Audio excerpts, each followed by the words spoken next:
하반기까지 보면 2,700에서 2,900까지 제가 드리고 싶은 거는 0.9배 이하에서 사서 실패한 적이 없어요.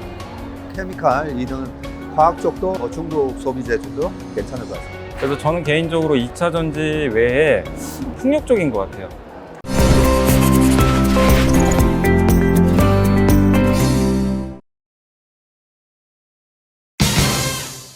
국내 최고의 종합 재테크 박람회인 서울 머니쇼 현장에서 강연을 펼치신 박세익 대표님과 염승환 이사님 두 분 모시고 올해 주식투자 전략 여쭤보도록 하겠습니다. 먼저 박세익 대표님께 올해 전반적인 주식시장 전망 여쭙겠습니다. 올해 주식시장은 작년 9월에서 10월 저점 대비 반등했지만 올해 하반기 장세 판단과 주식투자 전략을 고민하시는 분들이 많을 것 같습니다. 이에 대해 어떻게 좀 생각하시는지 궁금합니다. 네, 작년에 우리 시장 어렵게 만들었던 게 바로 고물가 그리고 고금리였잖아요.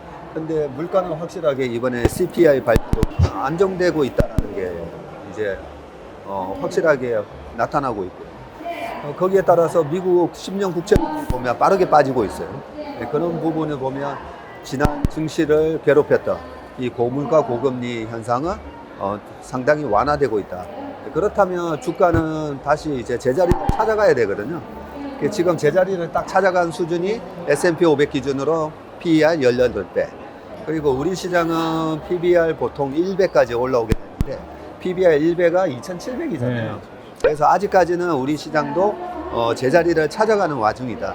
그래서 2,500 밑에서는 여전히 좀 긍정적인 그 마인드를 갖고 시장을 바라보시는 게 좋을 것 같아요. 시장은 조금 비관적으로 받아봤으면 올해 1분기를 달구었던 2차 전지도 모두 아무것도 못 사잖아요.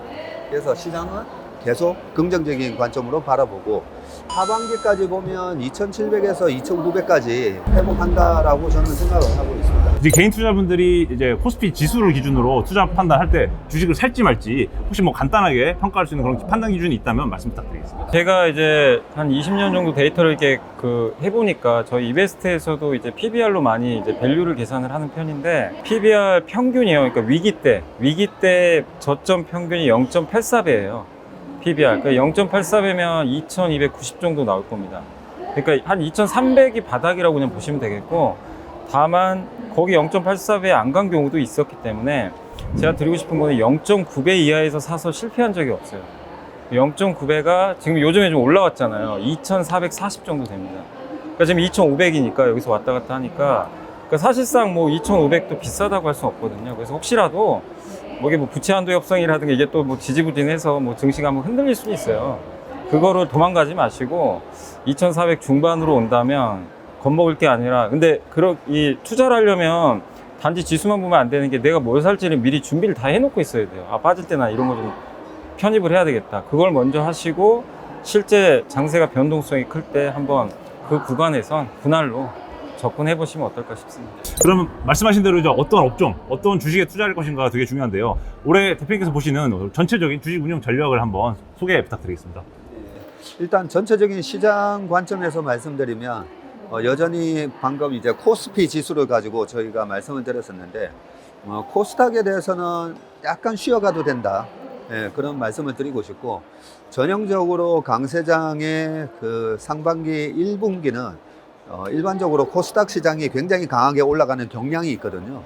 그러고 나서 시장이 본격적으로 이제 큰 주식들이 움직일 때, 그럴 때는 코스닥 시장이 조금 횡보를 보이는 경향이 있습니다.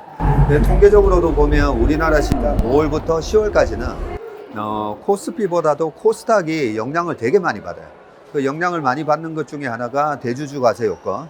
네, 그 부분이 올해도 여전히 10억 이상 대주주 과세 요건은 여전히 유효하기 때문에 그런 측면에서 코스닥의 성장률을 내가 지금이라도 못 쫓아가면 못 먹는 거 아닌가라는 그 조급한 마음은 조금 내려놓으셔도 10월로 가면 갈수록 시장의 수급상의 조정 요인이 있기 때문에 약간 코스닥의 성장률은 한 발 뒤로 물러서서 봐도 된다는 생각이고, 반면에 올해 1, 2, 3, 4월 달에 가장 많이 오른 대형주가 자동차잖아요. 자동차가 이제 실적 서프라이즈가 나니까 움직이고 있거든요. 이 서프라이즈라는 말은 우리가 기대했던 것보다 잘 나오면 서프라이즈죠. 그런 측면에서 어제 롯데케미칼 실적이 발표가 됐는데 마이너스 262억이 나왔는데 서프라이즈라는 표현을 썼다. 왜냐하면 시장의 기대치가 마이너스 1,400억이었는데 그런 걸 보면서 최악의 국면을 지나고 약간 이제 턴어라운드 되는 그런 대형주들이 조금씩 보여요.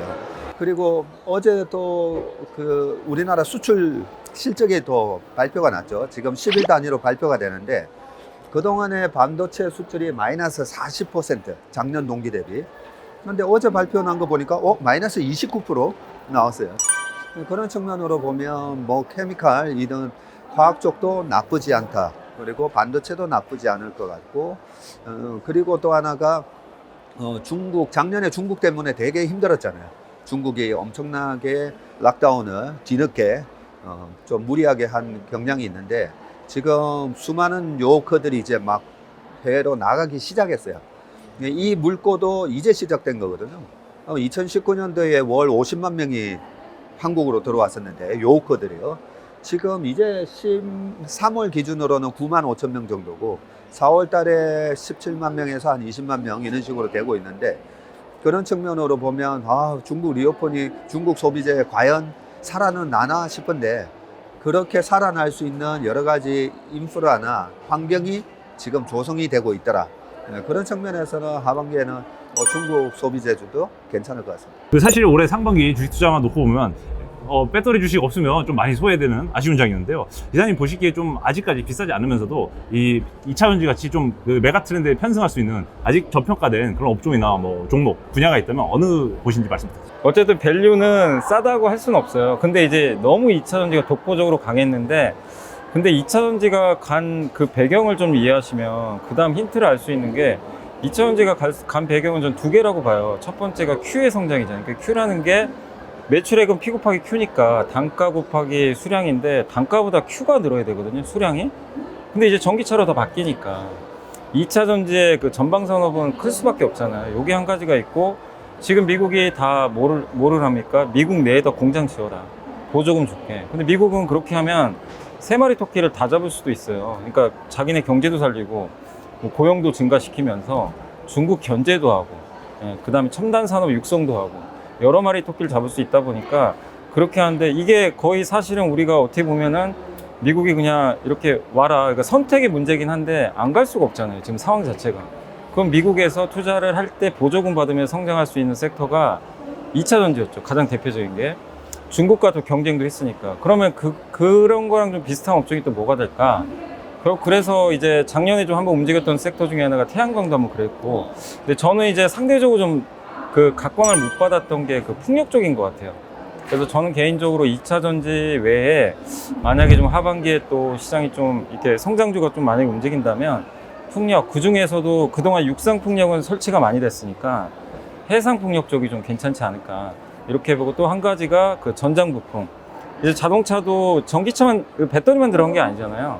자율주행 시대가 오니까 거기에 들어가는. 근데 제가 이 기업을 추천하는 건 아니고 어젠가요 뭐 그 모트렉스라는 기업이 실적 발표를 했거든요. 어젠가 그제. 그 자동차 그 인포테인먼트 시스템 만드는 그 LG전자랑 약간 이제 비슷한 그런 사업 구조 갖고 있는데 그 회사 실적이 되게 잘 나온 거예요.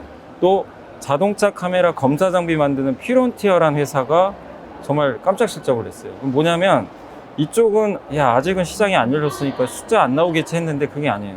실제 숫자까지 좀 나와버리고 있어요. 그 얘기는 이제 하나의 또 산업이 될 수 있다는 얘기죠. 그래서 저는 그런 쪽 전장 부품이나 해상 풍력 쪽 한번 눈여겨보시라고 말씀드리고